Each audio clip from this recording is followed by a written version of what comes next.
passaporte da vacina. Né?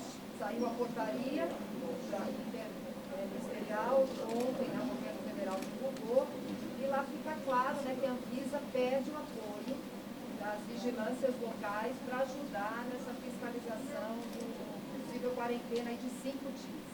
Queria que o senhor falasse sobre isso, o que o senhor acha desse pedido e como pode atender, né, principalmente. Olha, eu acho que, primeiro, dizer assim, da parte da Prefeitura de São Paulo, reconhecer que é muito importante essa visão do governo federal, que estava reticente a entender a importância de exigir o passaporte. Então, uma vez que soltaram a portaria, a gente fica muito feliz de que estão acompanhando uma tendência mundial de levar muito a sério essa questão da Covid-19. Nós temos uma estrutura muito forte na cidade. Lembrando que quando houve aqueles 2 casos da variante Ômicron do casal que veio da África visitar os parentes aqui, quando houve a identificação, no mesmo dia, a equipe da Secretaria de Saúde estava na casa dos parentes, acompanhando, testando as pessoas que estavam ao redor, orientando, pedindo para que eles ficassem em quarentena. Enfim, a Prefeitura de São Paulo ela tem uma ação muito rápida. Existe uma coisa também importante nesse processo. A Prefeitura de São Paulo dialoga muito bem com o governo federal e com o governo estadual. Nós não temos disputa ideológica com ninguém. A gente cuida das questões, principalmente da Covid, de forma muito técnica. Uma vez que houver alguma identificação que a Anvisa faça, comunica à Secretaria de Saúde Municipal, automaticamente, no mesmo dia, a gente vai ter agente nosso na residência acompanhando as quarentenas das pessoas que, evidentemente, adentrarem no país sem a vacinação. Eles exigem a vacina, a quarentena é só para aquelas pessoas que não apresentaram o certificado de vacinação. Para o senhor, então, ficou claro nessa portaria que é exigido o passaporte da vacina, porque lá tem um artigo dizendo que é exigido o passaporte da vacina, né, o comprovante de vacinação, com as 2 doses até 14 dias, né, a segunda dose, para embarcar, seja por transporte aéreo, marítimo, terrestre. Mas aí depois tem outro artigo que contradiz, na verdade, né, que não é exigida o passaporte da vacina, não é exigido para entrada no país. Mas, olha, se ele precisa apresentar para embarcar, como é que ele vai desembarcar sem ter feito antes? Então, fica claro para o município que, a partir de hoje, o Brasil exige, então, o passaporte da vacina? Absolutamente, até porque, se não fosse assim, não teria sentido publicar essa portaria. Não haveria sentido a publicação dela se não fosse dessa forma. O nosso entendimento exige-se o passaporte, mas abre-se uma possibilidade para quem não apresentar o passaporte, que ele fique em quarentena por 5 dias no destino final para onde ele for. Se ele chegar aqui em São Paulo, evidentemente se locomover para Guarulhos, quem vai cuidar é Guarulhos. Se ele chegar em Campinas e o destino for aqui em São Paulo, comunica a Prefeitura de São Paulo, a gente monitora a quarentena. Basicamente é um agente de saúde na casa dessa pessoa, certo? Sempre assim. Sempre assim. Tá. E 5 dias, só para encerrar, porque eu sei que os colegas querem fazer perguntas, 5 dias é o suficiente? Aí eu não sei te dizer. Paulo? Tranquilo. Não temos estrutura, capilaridade e acho que é o tempo necessário para que a gente possa exatamente fazer um monitoramento. Mas 5 dias de quarentena é um tempo suficiente de segurança sanitária? O ideal são 14 dias. 5 dias ele teria que fazer um segundo exame para que a gente possa ter a confirmação ou não. O ideal são 14 dias. Então a resposta é 5 dias desde que é acompanhado do exame PCR. Pronto. Bom dia. Secretário Prefeito, ajuste a informação que 180 doses de Pfizer venceram ontem em 2 pontos de vacinação na Zona Norte. Então eu queria saber se a Prefeitura tem um balanço, se isso aconteceu também em outras unidades da capital e o que está sendo feito para evitar esse tipo de perda. Nós estamos com um contingente muito pequeno de vacinas no limite do descongelamento. A orientação que nós demos foi, por enquanto, ainda nessa manhã, as unidades manterem a temperatura de 2 a 8 graus.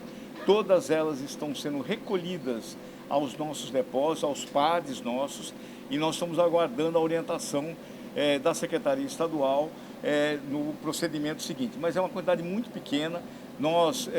E o mais importante é que elas não fiquem nas unidades. Nós estamos recolhendo, a cidade já aplicou 22.229.000 doses de vacina, né? Essas são vacinas da Pfizer e o mais importante é isso, é fazer este recolhimento que nós estamos fazendo. E vamos fazer o balanço até o final do dia para ver a quantidade. A princípio, a gente acha que não deve ultrapassar cerca de 8 a 10 mil doses. E quando houve a diminuição do intervalo para a dose de reforço, foi levado em consideração esse lote que estava com essa validade afetada? Não, na realidade, quando a prefeitura pediu a redução do prazo da dose de reforço, foi em função da circulação, do surgimento da nova variante. Era fundamental para nós ampliarmos a proteção da população com a dose de reforço. Nós não tínhamos esse problema de vencimento. Né? De vencimento não, de limite de descongelamento, a gente diz, é o termo técnico. Né? Então, por isso que ontem mesmo nós já informamos as nossas unidades, não pode mais aplicar, mantém a temperatura, nós estamos recolhendo para os nossos pares e aí aguardando a orientação do Estado para o procedimento seguinte. Mas é uma quantidade muito pequena, que não vai interferir, né, na logística que nós temos hoje. Nós temos uma quantidade grande de Pfizer disponível e estamos recebendo hoje 49 mil doses da Janssen, para poder aplicarmos como dose de reforço naquelas pessoas que tomaram a Janssen como dose única.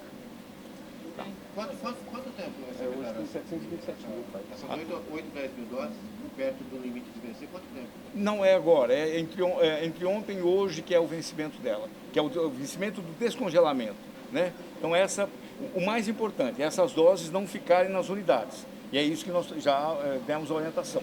Elas são recolhidas para o depósito central nosso e a gente aguarda então a orientação do Estado para o procedimento seguinte.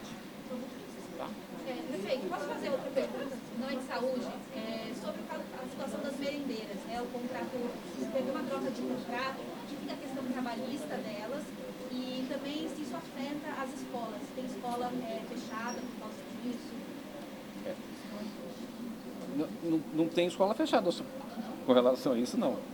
Inclusive, a questão da alimentação foi estabelecida, foi acompanhada pela Secretaria. Nossa rede municipal tem 1.070.000 alunos. Nenhuma falha é justificável, mas a gente há de considerar que uma rede desse tamanho, com 4.000 unidades, pode ter algum contrato ou outro que tenha problema. O que eu falei ontem para o secretário Padula é que essa história já vinha há alguns dias, porque tem uma das empresas contratadas, esqueci o nome,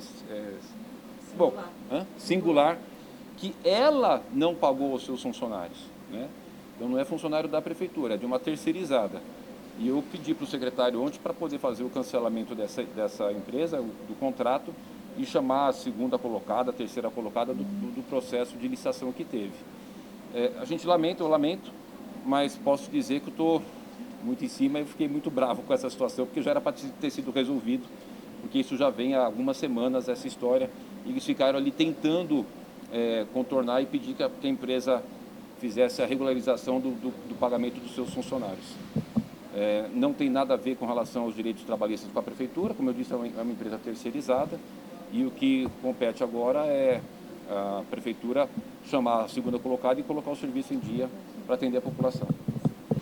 Essas 8, 10 mil doses que estão no limite de descongelamento eram de pessoas, eram de faltosos, pessoas que ainda não tinham tomado a segunda dose. Nós já solicitamos ao Estado a reposição dessas vacinas para que fiquem disponíveis nas nossas unidades, para que esses faltosos possam tomar então a dose. Tá bom? Coisa rápida, o casal que estava com a Omicron, já melhoraram, estão em quarentena, entram com atualizações? Eles nunca ficaram ruins, eles sempre tiveram bons, sempre passaram bem, né? E a quarentena deles se encerrou ontem, né? Tudo ok, já estão liberados, não sabemos exatamente se vão ainda permanecer algum tempo aqui no Brasil ou se vão retornar para a África do Sul, mas a quarentena deles se encerrou ontem.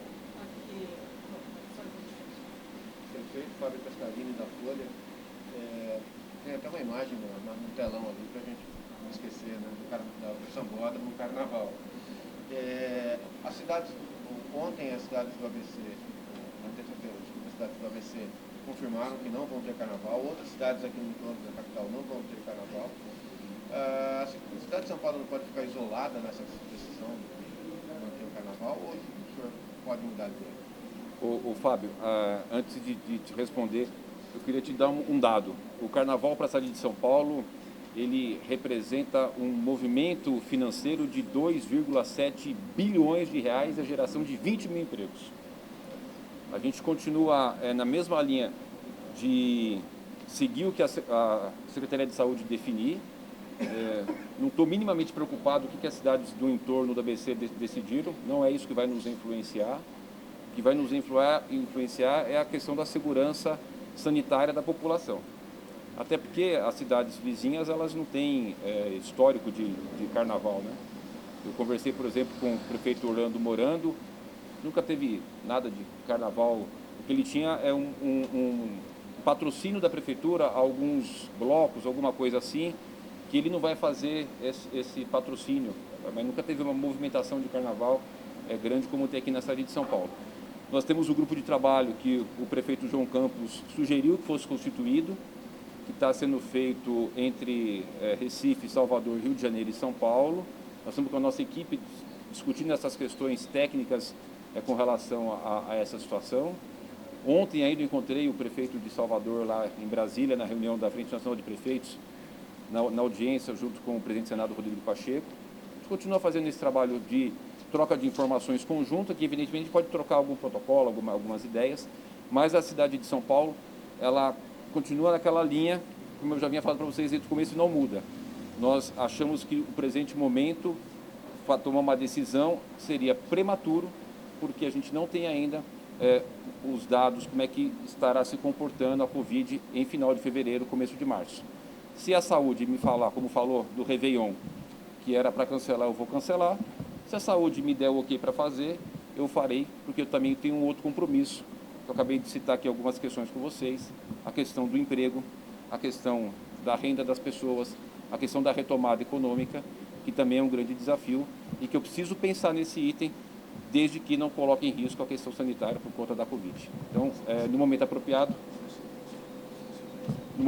fazer. A São Silvestre fechou o protocolo antes de ontem, vai ter a São Silvestre, já está com o protocolo feito, o secretário Edson Aparecido, na reunião de Covid antes de ontem da Prefeitura, ele apresentou para nós, a área técnica, os outros secretários, terá a São Silvestre, porque tem um protocolo, as pessoas terão que estar vacinadas, obrigatória a apresentação da vacinação para retirar o kit para poder correr.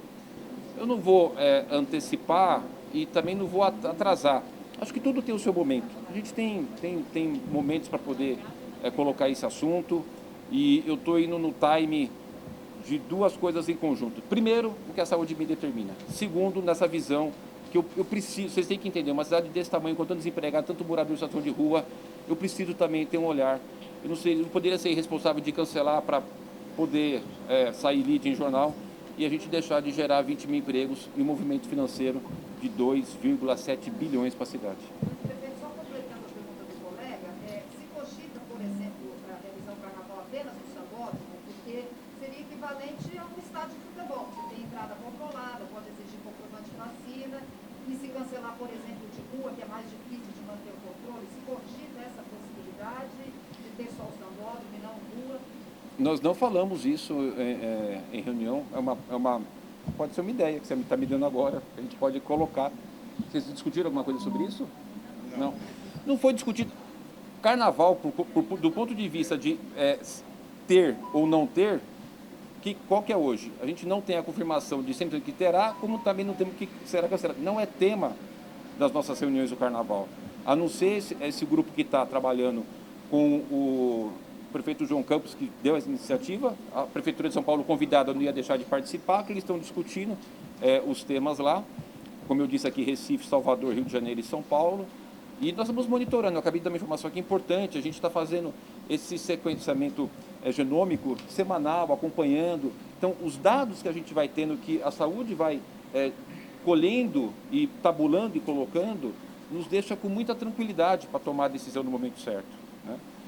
Obviamente, se tivesse uma situação da Ômicron que nos colocasse agora em alerta, que ela fosse mais grave do que as outras variantes, que a saúde me colocasse, eu cancelaria. Mas hoje, sinceramente, com muita tranquilidade, com testemunhas aqui da saúde de médicos, não tem necessidade de tomar essa decisão agora. É precipitada. Eu sei que pode parecer um pouco antipática, mas a gente precisa seguir fazendo a gestão de uma forma tranquila, com cautela, no momento certo. Não tem por que cancelar o carnaval agora, seria prematuro.